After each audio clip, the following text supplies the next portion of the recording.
When I was growing up, I had this amazing friend. I've known this friend since before I could remember, and they were always just kind of around. As I got older, I came to rely on this friend in an ever-expanding number of ways. If I was feeling down, they would cheer me up.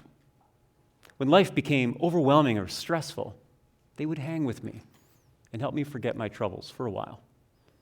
If I needed a push to finish some late-night homework or to keep sprinting at the end of a run, they would motivate me.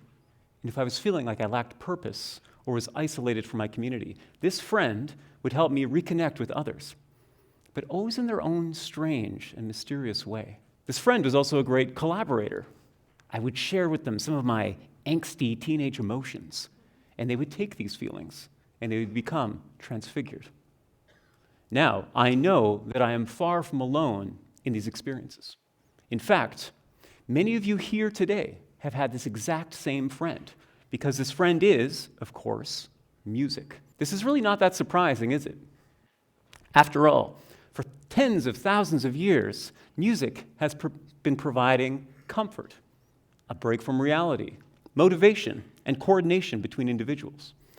Music has acted as a sort of therapist for humanity, helping us observe, explain, and interpret the world around us. Music takes our deepest revelations, our deepest emotions, and transfigures them.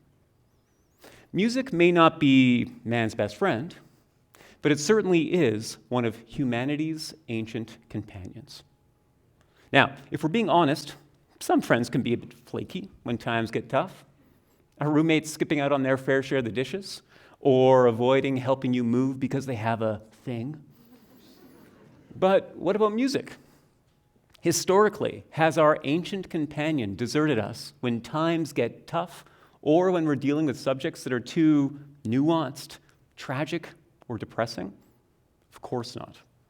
In fact, when times are tough, we tend to rely on our ancient companion even more. Big, complex subjects like love,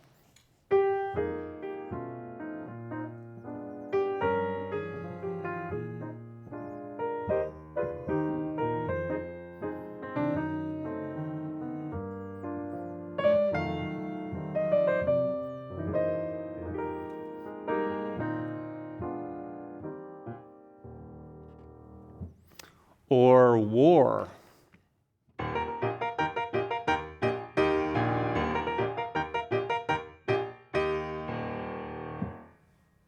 or religion.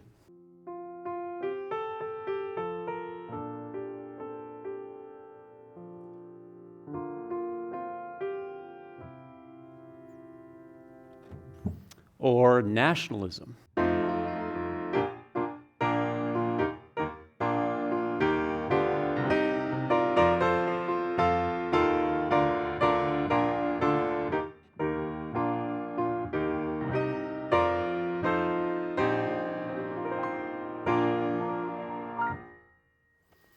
Or slavery, or escape from slavery.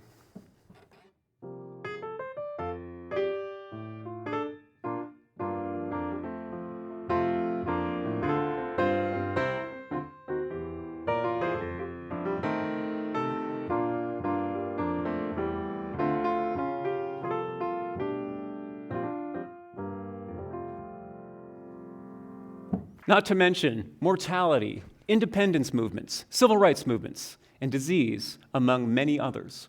Through it all, our friend has been there with us, providing comfort, escapism, motivation, coordination, therapy, and self-expression. And I should point out that music hasn't always been used in a positive way. In some cases, like when music is used as propaganda, it can be actively destructive, but it's still there. If we wanted to turn this idea into an equation, it might be fair to say that big idea/problem plus time equals music. Now, our ancient friend has been quite successful in making the transition to modern life, supporting us using all new modes of expression, being used more in health sciences in the form of music therapy, providing a deeper experience in movies or video games, and even making our elevator rides just a little less tedious. Music gives us new perspectives on modern issues, just like it has done for humans throughout all of history. Now, research supports this idea that music is a multi-talented friend capable of providing support in a variety of ways. These methods of support we call functions, the functions of music. In 2013, researchers from Chemnitz University and Ohio State University identified 129 different functions of music listening. In other words, they identified 129 different reasons that people use music in their lives. We can loosely group these functions into three large categories. First, using music to help achieve self-awareness. This helps individuals interpret and deal with the world around them, like when we use music for coping with a bad breakup. The second group includes functions like using music to help feel connected to friends or using it to express your identity or values to others, like playing in a band or a chant at a strike. In the final group, we have functions like using music as background entertainment and diversion, or using music to get into a positive mood and regulate one's physiological arousal, like the music played before a big match or game. It helps get everyone pumped up. So, we have this ancient companion who has supported us throughout human history, helping us to handle big challenges and issues in life. But within the last 50 years, we've been confronted with a new challenge, and one that might prove to be the biggest of them all: climate change. My current research asks, has our ancient friend brought us comfort, escapism, motivation, coordination, therapy, and self-expression in response to the threat of climate change? Has the old formula held true that big problem, climate change, plus lots of time, 50-ish years, equals music? The short answer seems to be no, not really. Taking into account the massive planetary implications of climate change and the long-term impact it will have on human civilization, even in the best-case scenarios, this seems, frankly, absolutely astounding. So 2 questions come to mind. Why? And can we do anything about it? Now, to start to answer the first question, the why, we do need to talk about climate change. Now, I like to remark that the old adage about not discussing religion and politics in polite company has been joined by climate change. Now, thankfully, we're not in polite company, but at a TEDx talk. So we're going to go ahead and talk about it. Now, I know that some of you are dreading the familiar charts showing how little progress we've made and how dire the situation is. And this is all, unfortunately, true, of course. But I'm more interested in the relationship between climate change and music. And in that vein, whether climate change has attributes that make it challenging for our ancient friend to help us with. Now, this not wanting to talk about it, this does give us our first clue, though, doesn't it? Climate change is a topic that people don't like thinking about. So why in the world would anyone want to create or listen to music about climate change? Seems almost masochistic, doesn't it? Hey, let's go listen to that great new climate change song to remind myself to feel terrible today. Yay. I mean, sure, we do see corporations and world governments talking about it, usually in a greenwashy sort of way, without any real change to the status quo. But on the whole, many are still very much in denial about the scale of the problem and the solution it requires. And our music seems to reflect this. But if climate change is not to be spoken in polite company like politics or religion, and if our logic holds true about unpleasant topics in music, then why is there so much political and especially religious music? In fact, religion and love are the 2 most common themes for music throughout history. So, what are some other characteristics that might distinguish climate change from other topics? Now, first, while many communities have already felt severe impacts, globally, we've not really experienced the upper-end projected outcomes. And any climate change phenomena that we do experience can be tricky in attributing solely to climate change. Right? Music's not really written on preventative measures. Right? We don't hear much rock and roll music on preventative medicine, for example, but rather on living hard and dying young. Second, music tends to reflect individual experiences that happen within local cultures or defined places. Think of the common tropes in country music, for example.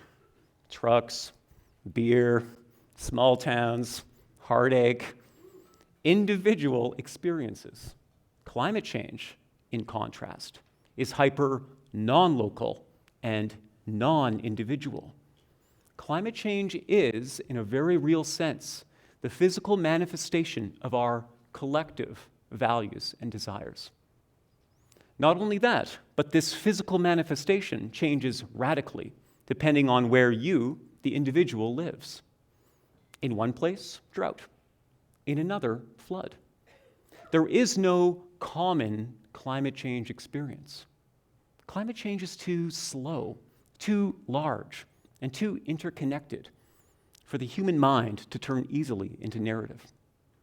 Music thrives on specificity and emotional immediacy, and climate change resists both. Third, there are real concerns of accusations of hypocrisy on the part of creators and consumers of music that don't exist with other topics. Climate change is the ultimate interdisciplinary topic in that it reaches into every part of our lives, making it impossible to completely detangle ourselves from it, creators of art included. Now, despite these barriers, humans, alongside our ancient companion, have started to grapple more often with this topic, especially in the years following the pandemic. For example, my research has found that between 2021 and 2024, American orchestras that are members of the League of American Orchestras performed climate change-themed music a total of 85 times, which isn't too bad. However, when we take into account that there were almost 15,000 pieces performed over this time span, that gives us only a total of 0.0056% of the pieces performed. Not too good either. My 20-year career as a professional composer and performer has coincided with the first flowering of climate change pieces, and I've seen firsthand the challenges that this topic presents. Okay, now we've arrived at the point in the talk where I give my call to action. So here it is. First, I want to reiterate that music has an enormous capacity to serve different functions. Yes, certainly, music and the arts can motivate people to change their behavior in service to the greater good. Absolutely. But it can also provide comfort, escapism, therapy, and be used as a tool for self-expression. We do music a disservice if we only imagine it being used as a call to arms. Second, we need to acknowledge that as biological beings, we have certain physiological limits and constraints guiding our listening habits and music preferences. We know that modern people listen to music for a variety of functions. We do music a disservice if we ignore these functions and use music only as a method to relay data points. And there's another danger in this approach. Since the data is overwhelmingly scary, the works will tend to lean on dystopian themes. And recent research suggests that these overtly dystopian approaches to climate change art might do more harm than good. Finally, we need to grapple with the nature of climate change in all of its paradox and horror head-on. If we're honest about climate change, we can shape its unique, non-local characteristics into human-centered stories that reflect local concerns, local fears, and local courage. If you're a musician or composer who's listening to this talk, we need your local individual voice, your perspective. The future is full of hope and possibility. Yes, some of our hope lies in new technology, but most of our hope lies in the transformation of our cultural values that you can help bring about. And I am hopeful that we will continue to explore the world in all of its truthful complexity with our ancient companion long into the future.